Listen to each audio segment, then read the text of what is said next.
Are you having a good time so far? Are we getting drunk yet? In a small college town like Columbia, you wouldn't expect to see a lot of places where members of the LGBTQ community can gather and have a fun night out.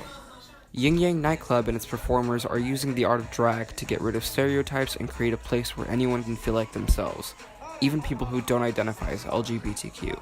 A lot of people don't think that they can, but, this bar's for everybody to come out and enjoy. All of my straight ladies in the house make some noise. Because of the recent popularity of RuPaul's Drag Race, a reality show where drag queens compete to win prizes and titles, drag culture started to become more mainstream, attracting more people to Yin Yang shows. But Veronica Versace says drag isn't limited to what RuPaul depicts it to be. It could be any type of art form. A lot of people think the stereotypical, male dressing as female, but there's so much more to drag.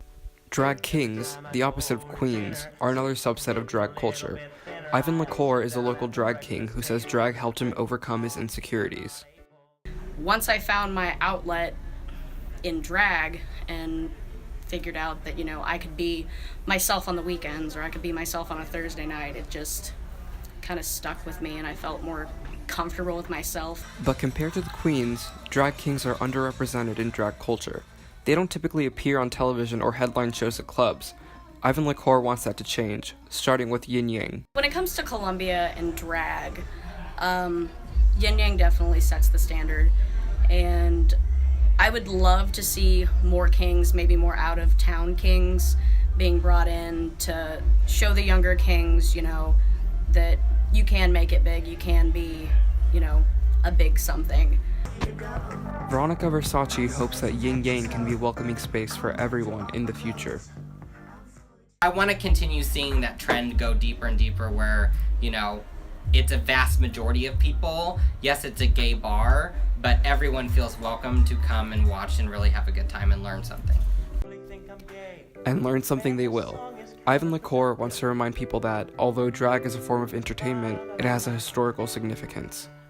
Trans people and drag queens and everything, paving the way for equality, that to me is the biggest part of why we need to keep, drag sacred and just keep, performing, because not only does it give us hope, but it also reminds us of where we came from.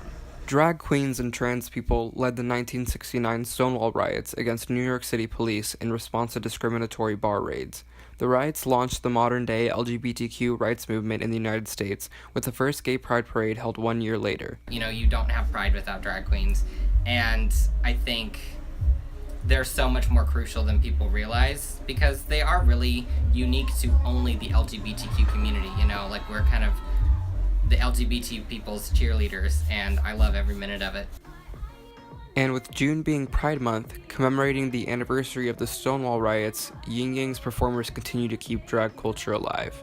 Leo Rocha, J2150.